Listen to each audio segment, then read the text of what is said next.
I have not watched. You told me last night. I said, "Do I need to watch it for our show?" You told me not to. No. So let's go into it. As a person that has been to the awards and, like I said, different experiences, different parties and events surrounding the awards, it's always something that you look forward to. And I don't know what's going on over there at BT, but first of all, I'm trying to understand why this award show is so long. Like, it was longer than the Oscars. It came on. We didn't have an East Coast telecast. We were watching it when they, dropped it on the West Coast. So that means 7 p.m. at 11 something. I left my people's house at 11:30. It was still on. Why? Also, when did y'all start having all of these performances? It was like 20 performances. Oh, wow. Yeah, it was. You said it was just going on and going on and going on. It was just going on and going on. So, like, they used to have like different awards that they would present on TV, like the Sportsman, like the Good Sportsmanship Award. I don't even know if they had a fan award because I left. But like they normally say best actor in this role or whatever. None of that was there. So I don't know. It felt like a mini festival. Like, it was so many performances, but also there was a huge lack of male performances. It was, like they had presenters and stuff, and like different performers were in the audience, but yeah, like the only men that performed was Will Smith, Kurt Franklin, and Childish Gambino. Oh wait, Shabuzi, and shout out to Jaquan, because Shabuzi brought out Jaquan. That was dope. I saw that clip online. Yeah, so repping for the home team for that. But outside of everything else, I was just like, what is going on here? And it was just like long. Like, it was so long, and I just was confused just because of the lack of the awards. It was almost kind of like Essence Fest, but like we gonna throw in some awards here and there. That's how many performances it was. And I don't know if it was something where maybe a lot of people, like the men that are out now, could be on the road or something. But when I say it seemed like ladies' night, that's really what it felt like. Oh, really? This ladies' night just? Yeah, it was that much going on with women. Yeah. And then people were, I don't know, like, I just don't know what's going on. Like, I have this whole thing and this whole problem that I think that we as a culture have with Black media in general. But yeah, this was not it. This ain't it. It was not it. And not even the Usher Lifetime Achievement performances. I felt like Usher deserves so much more. So much more. So it did that. So what was I'm trying to figure out what was the process and what was supposed to be. Exactly. Okay. Right. So I would think you guys have been talking about this Lifetime Achievement Award that Usher is going to receive for months. And they hyped it up. It was hyped up for weeks. Y'all had promo around it. You had Duran Bernard, JD in the commercials, like TT, like all these different people involved in this, and y'all are pushing people, driving, people, the viewers, to watch the show. And we got that. It came out yesterday that Tiana Taylor and Victoria Monet had 48 hours to prepare for their performance. I don't know if that is the case for the other performers, but also the only male performer for the Usher tribute was Childish Gambino. Yeah. And that was, and we'll talk about his speech in a second. Keep going. So what was interesting to me is you have so many male vocalists that are really, really great. And again, you outside of him, it's all these women. And I get it. Somebody said something. Oh, maybe it was because the falsetto. No. That's what I heard. No. That someone was saying that it's because a lot of men can't hit that falsetto. And that's why they may have went with all women. The main song that has that is Superstar. The big one. Yeah. Everything else he's singing in his regular tone. So that's not a good enough excuse for me. I'm sorry. I'm not receiving that. I'm not receiving that. And so I believe that, I don't know if people pulled out. I don't know what their process was. If it was always to just be, this lineup. Some people were trying to say, oh, well, he's been serenading women for so long. Maybe it is they were looking at it from the perspective of, oh, women can give that back to him. Well, then explain Childish Gambino. That don't make sense.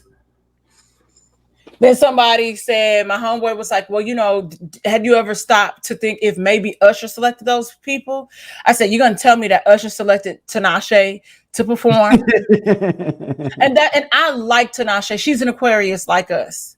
Mm-hmm. She knows her role and tends to typically stay in her lane. This was not her lane. Look, I don't even know if I heard a Tinashe song, to be honest with you. You know Tuan. Maybe I just didn't never know who it was. You know Tuan because that's featuring Schoolboy Q. Okay. Yeah, that was her first single that put her onto the scene. So ultimately, so that's what I'm saying. I'm like, none of it makes sense. Now I'm gonna say this. That Coco Jones, and this is a Coco Jones stan account. Baby, that's a superstar. The way she sang, oh my God, she did There Goes My Baby and could sing it and was walking down all these different things. It was dope. Childish Gambino was amazing because he opened it. And then you had Keke Palmer performing. Vocally, she's not strong, but she can dance. So she did You Make Me Wanna. And they did the whole breakdown.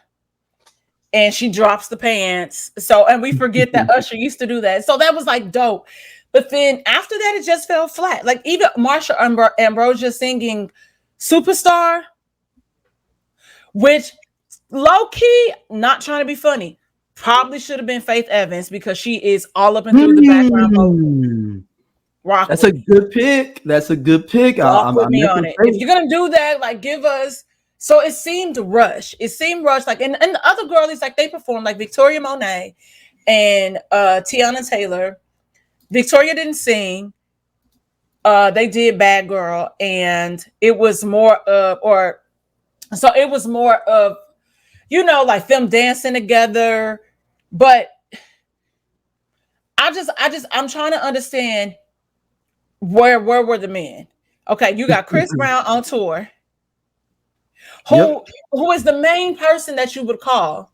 You had Durand Bernard in the commercial. But I think people really still sleep on that man. Not enough not for them to have him in the commercial at doing a full audition. No, because that means you knew then because you used them for you knew people they know, and it wasn't Durand had a party Saturday. So Tank, you had Tank that he started the damn Superstar Challenge. And you're gonna tell me you didn't have Tank perform? Tyrese was in the audience. I know he is problematic and chaotic, but vocally the motherfucker can sing. He is very strong. You got Mario that can sing his ass off. People sleep on Mario. His own homeboys, you got Vito, you got Eric Bellinger. Dang, yeah, you're right.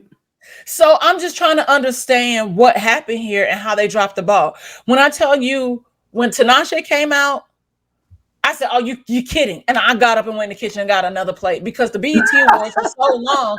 I needed to. I'm kidding. I'm out. I was not interested in that. I'm like, yo, what are we doing? What are we doing? She said deuces.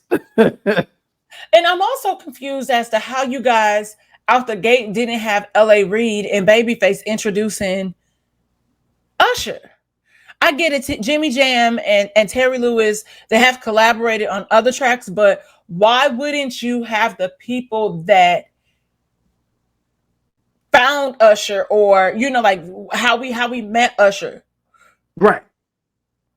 introduce him, and then y'all bring him out after the video montage and be like, oh yeah, it wouldn't be right if we didn't have LA Reid and Babyface up here.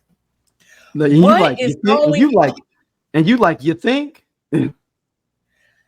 It just didn't seem like as much as as much advertisement as they spent on it, it didn't go into the performance. And he can say, I enjoyed it because I felt like he had to say something. But Usher might have been drunk. I'm convinced Usher was gone. You think he was drunk? And I'll tell you why. Aside from the performance falling flat after Coco, when Usher gave his speech, I mean, we don't know Usher, and I get it. It's the BET Awards, so it's a little more ghetto than the NAACP Awards. The NAACP Awards is a different tier. But the F-bombs, the MFers, and all of this, and just going off on, talking about he was this bastard kid and he wasn't supposed to be, he had this, all this stuff. That's how I knew that Usher, I was like, Usher is not sober. You think it's sober, or he was actually going through something? Maybe he could have been going through something, because I said, hey, he might need to call his therapist this week. Because he kept going in. He stayed, and that's why I felt like maybe he was intoxicated, because it kind of felt like drunk, like drunk thoughts, like how you've been wanting to say something and just get it out. That's how it felt. Because at one point when he was talking about people deserve forgiveness and da, da, da, da, da, and he even said, Tamika, I'm trying. Oh, wow. Nigga, he yelled it out. Tamika, I'm trying. And everybody was trying here, sweetheart. So, it just, and BET muted the majority of it because they didn't know what was going to happen. But I, was able to see somebody uploaded the version where it was from the actual the theater or whatever. And yeah, but that's what I'm saying. I was like, man, Usher, either something triggered him or it was the champagne talking. And that's honestly really how it felt. It was a lot. So you think, yeah, I'm just wondering. Tamika, I'm trying. Oh, but I mean, I didn't know he was. Yeah. So are you talking to his ex saying that? Yeah, because his kids was there, the oldest, the two he has with Tamika, and he didn't say, but it was just he just blurted it out. That's what I'm saying. This. Right. And I'm not making fun of him. I'm just what is going on? What's and the again, deal? it's the BET Awards. He was probably I could be a nigga here. I could be myself. But he said, literally, there was one part that was really interesting that stood out. He was kind of talking oh, motherfuckers was that's his words, not mine. Motherfuckers was playing with me, wasn't fucking with me. And these men up here, and it was the Jimmy Jam and Terry, Babyface, LA Reid, Jermaine Dupri, and a couple other dudes. He's like, they always had my back, and I'm always had theirs. But he's basically saying, somebody was saying that they thought he was referring to Diddy for some part. I could see how somebody thought that. I could see that. He's something about forgiveness and we need to forgive and stuff like that or something. I didn't forgiveness. I didn't take that as if he was talking about forgiving Puffy. I think it's about his dad, right? I took it along the lines of him talking about his dad, him trying to work through that because he's clearly still working through that. His relationship with Tamika, and I felt like he was just saying, like, in general. I didn't take that part as Puffy. I took the motherfucker's part as Puffy. Oh, okay.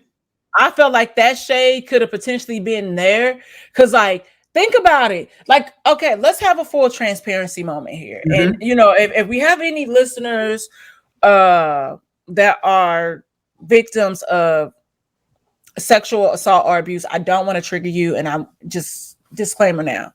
We know the truth and what happened there. That's why his mama came and got him. And I think sometimes what happens is that it takes people a while to process what has happened to them. Why did it happen to them? And that it actually even did happen too. Like, dude, like, and you got to think how young he was. So think about it in that perspective. Not that I'm not going to say that I don't. We just know he was very likely sexually assaulted. Or putting, if at the least, well, we know for a fact that he had him around and have been around a whole bunch of different women and stuff, and like, doing crazy. So, at the minimum, we know that's the minimum. Exactly, at the minimum. And so in that case, that puts him in a situation where he is taken advantage of because he is so young. And at that age, you are very impressionable. And you're like, I just want to make it. And you're thinking like, well, if this is what I have to do, then, you know, like, so it is very conflicting inner thoughts that you could be having. And you have to confront that. So maybe this week's session, or if you had there, it brought it to the forefront. So think about the Cassie situation. In a sense, could be triggering to him.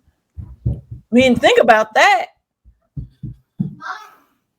And the other women that are coming out and saying things, and the young man that came out and said something. Whoa, what if he really is doing? That's a deep shit. You just dropped right there, though, Dom. That he could think about it. And I would love, like, Usher. I have like a list of like people that I would love to interview or that I want to interview. Usher is one of them. Of course, Babyface, because he is just so great. Bobby Brown. But it's just really, I would be interested to know, whereas mine is like, you know, Usher has had such a long career in the industry, starting so young. He's seen things, he's experienced things, he might have even done things. And that's it. That's all I'm gonna leave at the done things. Well, so overall, I mean, dang man, that's a heater right there, though. My water not dirty, y'all. It is. I had ginger in the water after I juice, so it's like a little green residue because of the celery. So overall, what do you get? So once you watch the BT Awards, what would you give it? I would give it a 4 out of 10. Is that a 5 or a 10? Out of 10. But I'm going to say, like, the performances that were there, it wasn't like they were bad. You know, Sexy Red performed. Hey, y'all, if you like what you see here on Everyone Needs an Aquarius, be sure to hit that button right there. It'll take you to more clips, and be sure to like, subscribe, and share our podcast. See you back next time.